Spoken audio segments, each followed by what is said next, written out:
Hi Keith, quick video here from the cross. Disappointing result 2-0. Look, I just want to speak on behalf of all League of Ireland supporters there anyway. It's fantastic.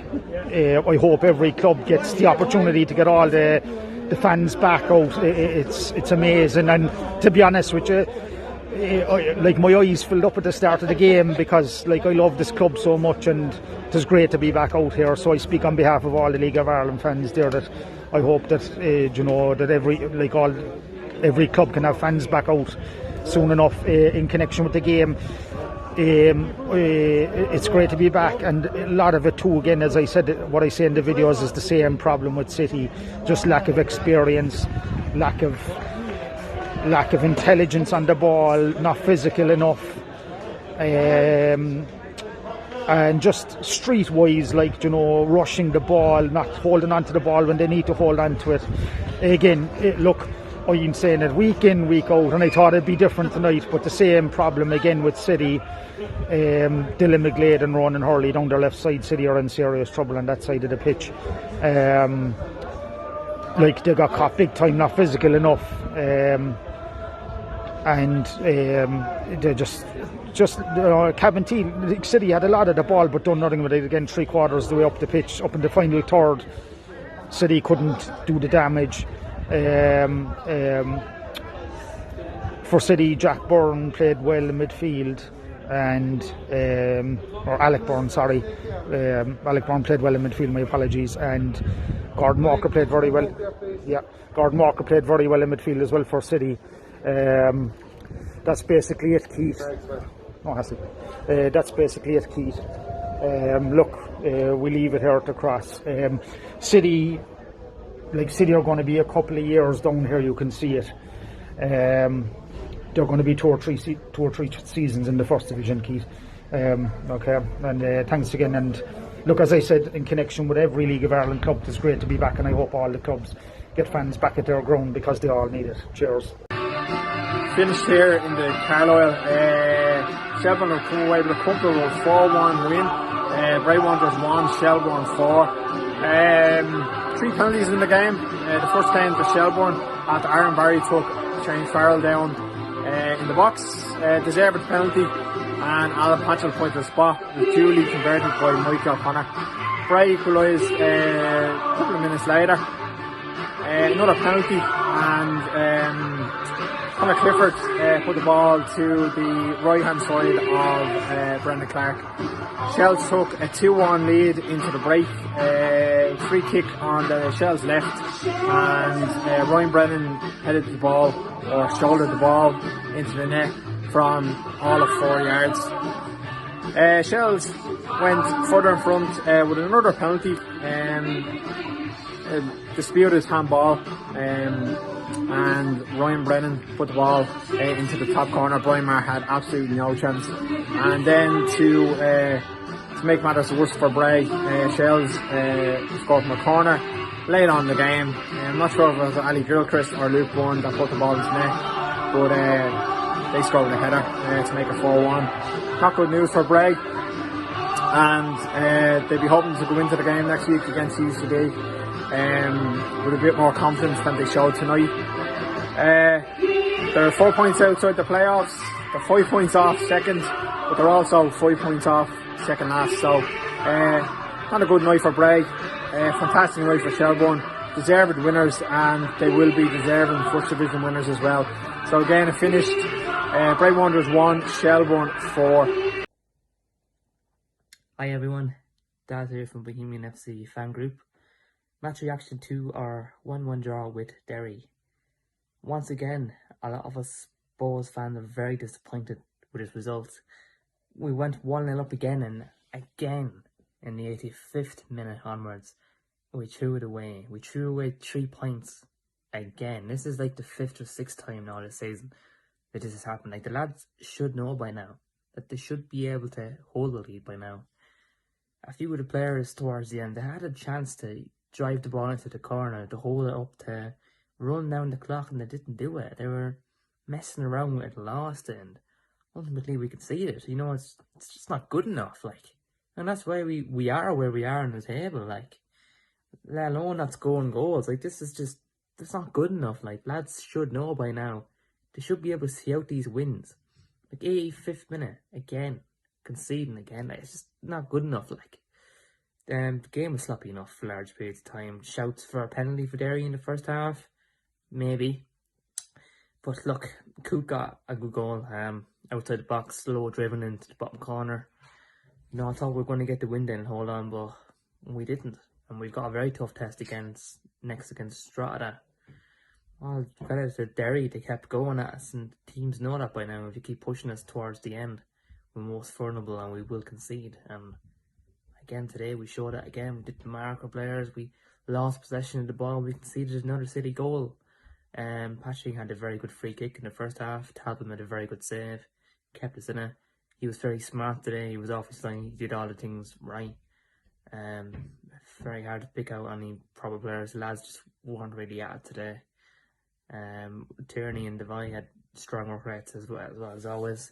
I thought Devine was pushed a bit too far deep in the front of the back four. He would have been more useful up the field, but they're at a point when it should be 3. It feels like a loss. It's not good enough, and it's going to be very hard against Drogheda now. And then we have got Shamrock Rovers after that. It doesn't get any easier.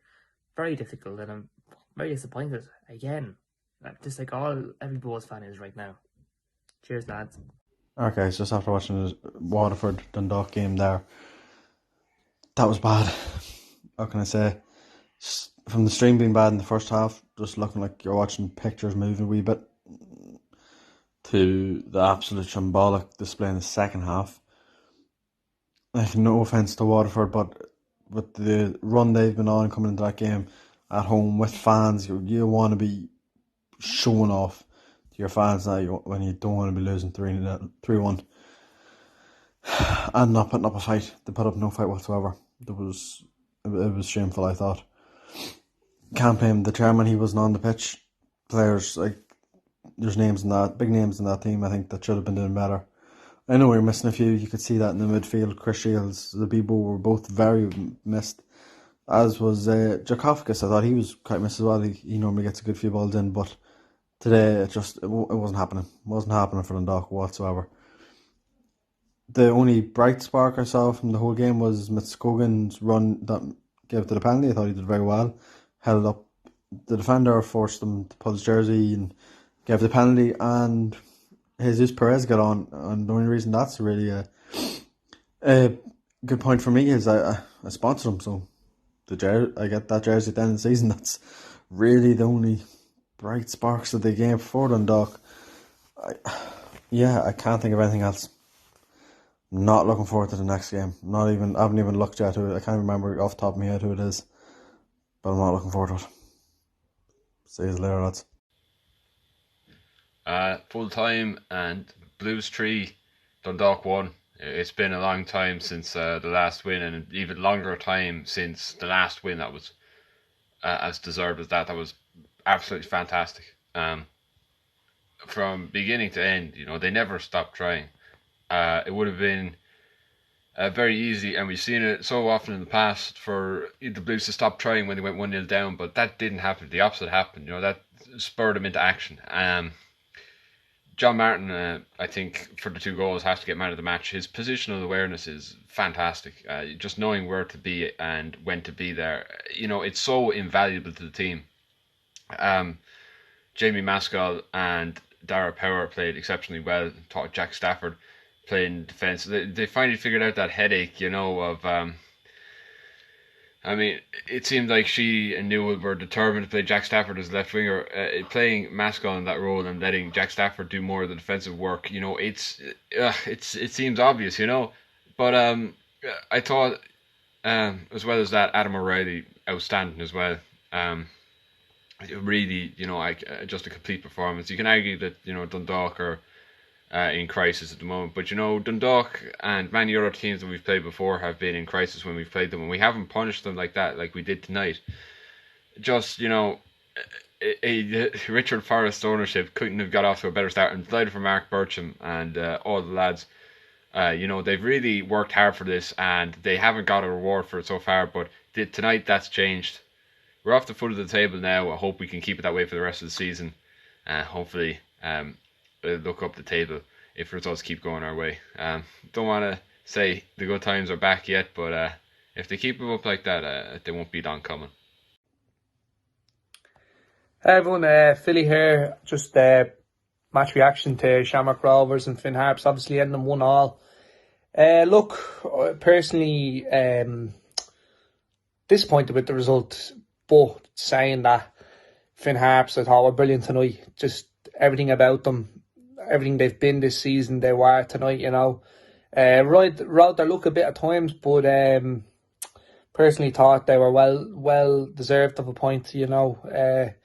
Adam Foley, that man, Jesus, I tell you, they'll be singing his name up there in Ballybuffet tonight, because he's got another goal for them this evening, done brilliant. And what a signing he's been for Finn Harps.